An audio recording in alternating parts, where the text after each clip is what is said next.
I had a disturbing conversation with my 7-year-old daughter.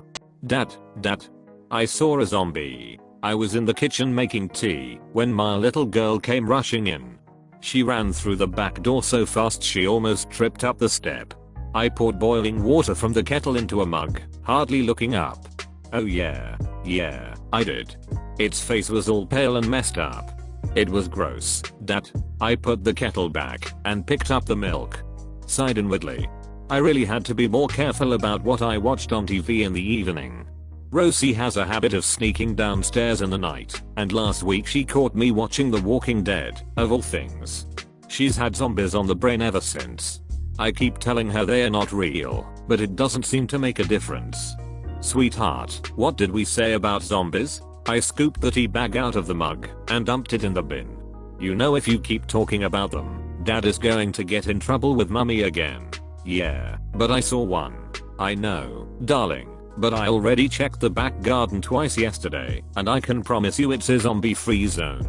No, not in the back garden. I didn't see it in the back garden. I had the mug half raised to my lips, but now I put it down again. I turned to look at Rosie. Her hair was windswept and her little cheeks were red, as if she'd been running. Sweetheart, I put on my best stern, Dad's not happy voice. I'm going to ask you a question, and I want you to be honest with me. Have you been playing along the path out back again? I didn't really need to ask the question, because I already knew the answer. Rosie is allowed to play in the garden on her own, and sometimes, if she asks us permission first, we let her ride her bike along the path at the back of our house. The one that runs past all the neighbors' back gardens. But that's all we allow her to do. This area is pretty safe, but these days you can never be too careful. There was a burglary a couple of roads over a few months back, and last year someone was mugged on the high street. Several years ago, a few towns over, a little boy even went missing.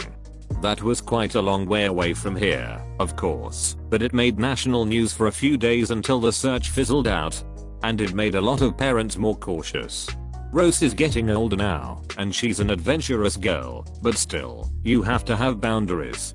And on a few occasions lately, Rose has been crossing those boundaries. Riding her bike further than she should. Not coming in straight away when we call her. Sneaking out the back gate when she's only meant to be playing in the garden. As I watched Rosie now, I noticed her face growing redder. She looked away from me, down at the kitchen floor, and scuffed her feet. Dad, I only went a little way down, she said. I promise.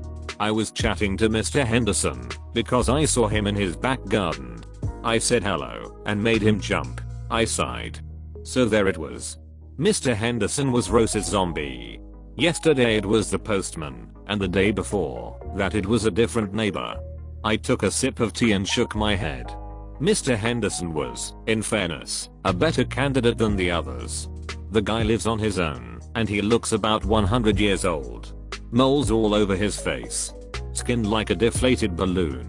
Whenever we chatted over the garden fence before, though, he'd always seemed nice enough. Just a bit lonely. I couldn't have Rosie going round calling him a zombie. Listen to me, sweetheart. I know you didn't go far or anything, but I don't want you. I came right back after too, Dad. Rosie interrupted. She was staring up at me now, blue eyes large and pleading. I promise. And I even said no when Mr. Henderson offered me an ice cream, because I know you don't like me taking stuff from strangers. I opened my mouth to respond, then paused. He offered you ice cream? Yeah, but I said no. Mr. Henderson really wanted me to come in and have one, but I told him I had to get home. And then I came straight back here to tell you I'd seen a zombie, and Rosie was babbling now, her voice whirring like a motor. But I'd stopped listening.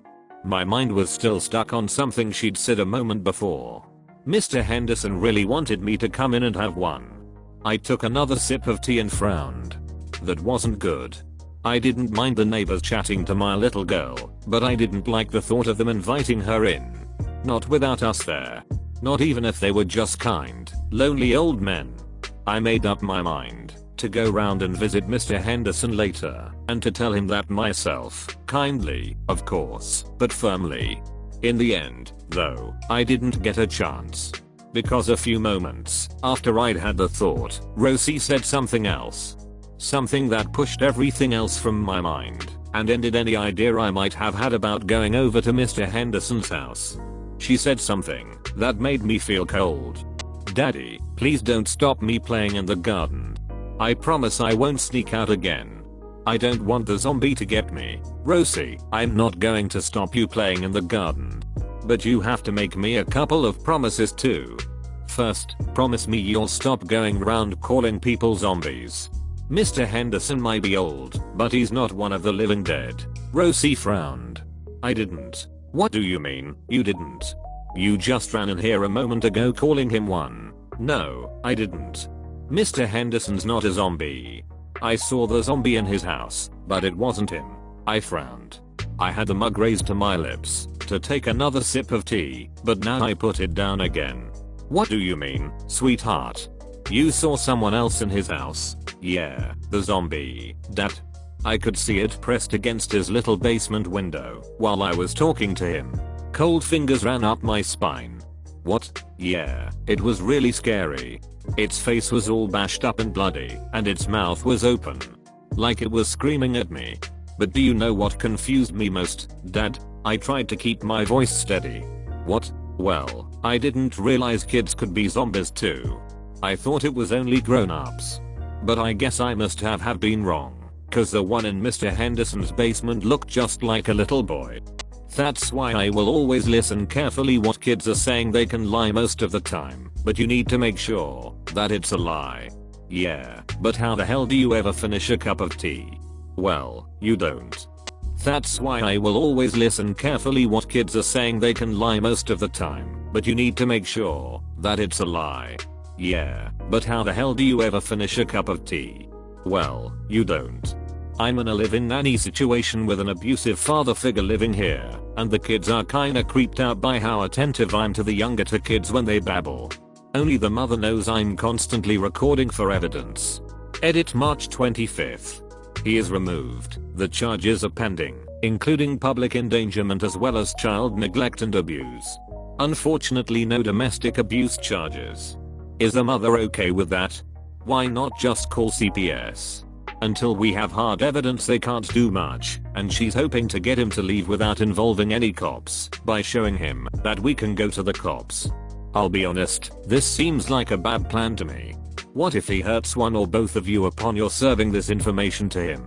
Abusers don't typically realize their mistakes and then suddenly begin to do the right thing or remove themselves.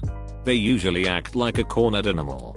Nothing is off limits to them in their desire to escape punishment or even face what they've been doing. By not getting others involved, I can only see how you're getting yourself, that woman, and her children further in danger. I don't know your situation, I'm not a professional. But I really hope this works out for you. Best of luck 3. There are several others involved in our community, we are just getting our ducks in a row first. CPS has instructed us on what we need in order to help the investigation stick next time we report. We are just hoping that, if we arrange for him to move in with his uncle, present the choice to either be investigated or leave willingly, and have our friends present 6 feet 3, 350 pound security guard and 5 feet 7 Muay Thai boxer, it'll be enough to get him to leave.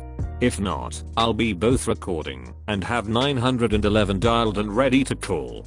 Be careful. Look at that poor mother and her 3 kids who were set alight in their car by the estranged father in Australia recently. They all died horrifically. These assholes can snap when they lose control of the situation. Hey. Who'd have thought her watching The Walking Dead and getting a little Negan time might have just saved her life. Lucille must have made a real impact on her too. And people have the audacity to say that puns aren't funny. Thank you, sir, for making the effort to teach your daughter basic rules about strangers. You surely know this, but you probably saved her life. And, hopefully, thanks to her you can save the little boy. Basic rules should not be about stranger danger, they should be about making sure she knows she has the right to have boundaries. Most of child molesters are not strangers. Basic rules should include strangers. A cousin of mine was one of 3 girls randomly raped and murdered by a stranger. And sorry to sound like an asshole, The old bastard was disrespectful for inviting your kid in without your knowledge. You said prior to the whole realization that he was a pedo kidnapper, you would gently talk to him. Dad, I was a little social butterfly in the late 60s early 70s. You didn't go into houses alone then. Just off. There are plenty of ways to be kind to little kids and not give them food unless I ask a parent ahead of time. If I see their kids, can I offer a snack? I keep glow sticks and stuff like interesting rocks for kids that visit me. I have a small working ranch that is fenced. Kids like to see my garden and know I have some pretty cool animals. I bring the baby chicks, poults, piggies, you get the picture, to them. Never would I invite a kid on my property. Yes, there might be some seniors who really don't know any better, but screw them. Your kid's safety is paramount. PC bullshit aside. I'm old. If I'm asshole, I deserve to be called out.